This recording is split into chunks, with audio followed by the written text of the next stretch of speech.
오늘 말씀은 우리 마가복음 11장 1절로부터 11절까지 말씀입니다. 우리 함께 읽겠습니다. 저희가 예루살렘에 가까이 와서 감람산 벳바게와 베다니에 이르렀을 때에 예수께서 제자들 중 둘을 보내시며 이르시되 너희 맞은편 마을로 가라. 그리로 들어가면 곧 아직 아무 사람도 타보지 않은 나귀 새끼의 매어 있는 것을 보리라. 풀어 끌고 오너라. 만일 누가 너희에게 왜 이리 하느냐 묻거든 주가 쓰시겠다 하라. 그리하면 즉시 이리로 보내리라 하시니 제자들이 가서 본즉 나귀 새끼가 문 앞 거리에 매어 있는지라. 그것을 푸니 거기 섰는 사람 중 어떤 이들이 가로되 나귀 새끼를 풀어 무엇 하려느냐 하매 제자들이 예수의 이르신 대로 말한데 이에 허락하는지라. 나귀 새끼를 예수께로 끌고 와서 자기들의 겉옷을 그 위에 걸쳐두매 예수께서 타시니 많은 사람은 자기 겉옷과 다른 이들은 밭에서 벤 나뭇가지를 길에 펴며 앞에서 가고 뒤에서 따르는 자들이 소리질러 가로되 호산나 찬송하리로다. 주의 이름으로 오시는 이여 찬송하리로다. 오는 우리 조상 다윗의 나라여 가장 높은 곳에서 호산나 하더라. 예수께서 예루살렘에 이르러 성전에 들어가사 모든 것을 들러보심에 이미 저물매 12 제자를 데리시고 베다니에 나가시다. 아멘.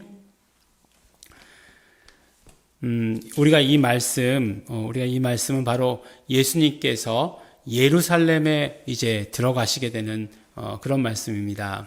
근데 예수님께서 예루살렘에 자주 가셨죠. 명절 때마다 가셨습니다.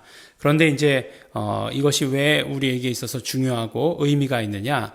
이때가 바로 유월절이라는 절기입니다. 그 유대인들이 지키는 3대 절기 가운데 하나죠. 그래서 많은 정말 흩어져 있는 디아스포라고 하는 그 유대인들이 예루살렘으로 모이는 그 때입니다. 예수님께서도 유월절을 맞이해서 예루살렘으로 들어가셨습니다. 근데 오늘 읽은 마지막 말씀 11절 말씀에 보니까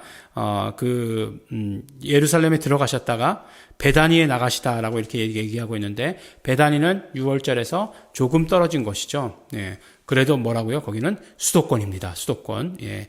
그래서 베다니 누구 생각나십니까? 예. 베다니 그러면 나사로 생각나시죠? 나사로의 집, 늘 베다니에 가면 나사로의 집에 있었다.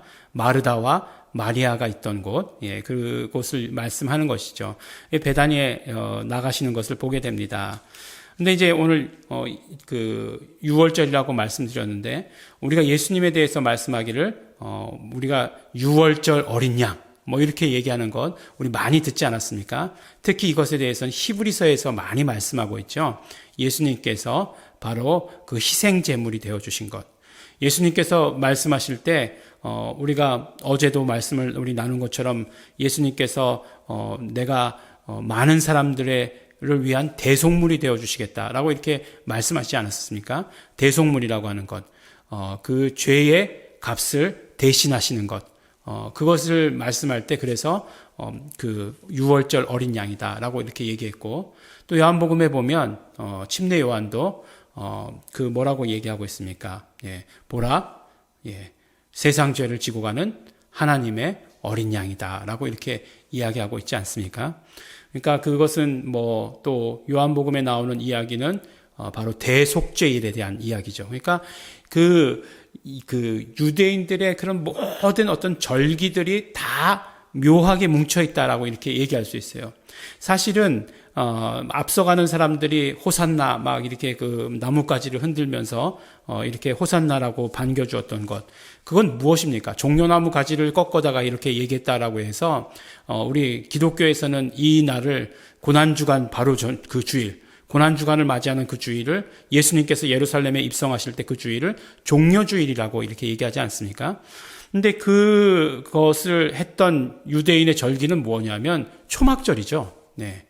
그러니까 이런 어떤 모든 절기들의 사실은 완성, 결국은 율법의 완성을 이루신 분이 예수님이시다라고 하는 것을 우리가 알 수 있게 되는 거죠. 그래서 사실은 그냥 호산나 찬송하리로다 주의 이름으로 오시는 이여 막 이렇게 했던 것은 그들이 그 어떤 초막절 절기 가운데에서 큰 날이라고 얘기했던 그 날에 했던 그런 어떤 행사를 이렇게 보여주시는 것 같은 그런 모습이죠. 그래서 이렇게 여러 가지 그 율법에 나오는 그 이스라엘의 그런 어떤 절기들, 율법으로 지켰던 이런 모든 것들이 다 합하여진 것이 오늘 우리에게 말씀해 주시는 이야기들입니다. 근데 예수님께서 나귀를 타셨죠. 이 나귀가 이제 나오니까 어린 나귀니까 한 번도 사람을 태워본 적이 없는 어린 나귀. 그것도 또 항상 예수님께서는 또 이렇게 되게 극적으로 말씀하시지 않습니까? 그 묶여있는 나귀 데리고 와라. 예. 누가 쓰시겠다 그러면 내가 쓰겠다고 얘기해라. 네. 그러니까 결국 어떻게 돼요? 네. 그냥 아무 말도 안 하고 그냥 쓰시라고. 예. 이렇게 하는 그런 모습을 우리가 보게 되지 않습니까? 예. 어쨌든지 간에 성전세 내야 된다. 그러니까 베드로한테 어떻게 하죠? 물고기 잡아와라. 거기에 이제 한 세겔이 들어있을 테니까 네 거 반 세겔, 내 거 반 세겔 해서 내라. 이렇게 예수님께서 하시기도 하시고 그러셨는데 그렇습니다. 근데 보니까 결국은 이 그 종료주일 예루살렘의 입성을 통해서 가장 중요한 어떤 메시지를 우리에게 들려주시죠. 그러니까 결국 예수님이 누구이신가를 가지고 복음서는 기록되어 있지 않습니까? 예수님이 누구이신가? 예수님이 누구이신가에 대한 그런 기록이죠. 바디메오 눈을 뜨게 하시는 것을 통해서 또 여러 사람들 이적을 통해서 예수님이 누구이신가를 드러내시는 것인데 결국 이 예루살렘에 입성하실 때 이 사람들의 입을 통해서 이 사람들의 고백을 통해서 그 예수님이 누구이신가를 말씀해 주시는 것이죠. 뭐라고 이야기합니까? 예수님을 맞이할 때 호산나 찬송하리로다 주의 이름으로 오시는 이여 라고 이렇게 얘기하고 있잖아요. 이것은 바로 시편 118편 25절 26절 이 말씀을 그대로 인용한 것이죠. 여호와여 구하옵나니 이제 구원하소서. 여호와여 우리가 구하옵나니 이제 형통케 하소서. 여호와의 이름으로 오는 자가 복이 있음이로다 라고 이렇게 얘기하고 있지 않습니까? 우리가 그때 초막절 때도 말씀을 나눴지만 이것은 언제 낭독하던 거라고요? 초막절 때요. 초막절 때 낭독하던 것입니다. 근데 어쨌든지 간에 이제 이 말씀에 집중해서 보자고 한다면 예수님이 누구이신가? 예수님은 바로 여호와의 이름으로 오시는 자다. 그런데 여호와의 이름이라고 얘기하지 않았어요. 예, 주의 이름으로 오시는 자다라고 이렇게 이야기했습니다. 그 이야기는 또 굉장히 긴 스토리를 가지고 있지 않습니까? 여호와의 이름을 부르지 못하게 되었잖아요. 여호와의 이름을 부르지 말자라고 이제 포로 생활 이후에 그들이 그렇게 정하지 않았습니까? 그래서 여호와의 이름이라고 나오는 것을 다 주의 이름이라고 이렇게 바꾼 거죠. 주의 이름을 다시 헬라어로 바꾸니까 큐리오스라고 이렇게 되어 있는데 사실은 많은 분들이 이야기하기를 어떤 분들이 이야기하기를 그 주가 그 주는 아니다. 결국 그것은 하나님의 이름을 이야기하는 것이다라고 이렇게 이야기하고 있습니다. 그러니까 우리가 그러면 주의 이름으로 오셨으니까 야훼의 이름을 가지고 오셨는가? 예수님이 그렇지 않습니다. 예수 이름을 가지고 오신 것이죠. 근데 그 예수 이름으로 오신 것이 결국 무엇이냐? 주의 이름으로 오시는 이여라고 하는 고백을 통해서 예수 이름으로 오셨다는 그 예수님은 하나님의 이름을 가지고 오신 분이시다라고 하는 것을 이야기해 주시는 거죠. 그래서 예수 이름으로 오셨다. 예수님께서 예수 이름을 가지고 오셨다. 그런데 이들이 주의 이름으로 오시는 이여 반겼다라고 하는 것은 바로 하나님의 이름으로 오시는 분이라고 하는 것을 말씀해 주십니다. 근데 너무나 성경이 절묘하게도 짜맞춰져 있는 것이 무엇이냐면 바로 예수 이름의 뜻이 무엇인가 하는 거예요. 마태복음 1장 21절에 보면 아들을 낳으리니 이름을 예수라 하라.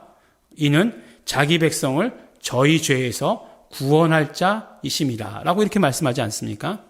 그러니까 예수 이름이 가지고 있는 뜻이 무엇이에요? 구원이에요. 구원. 예.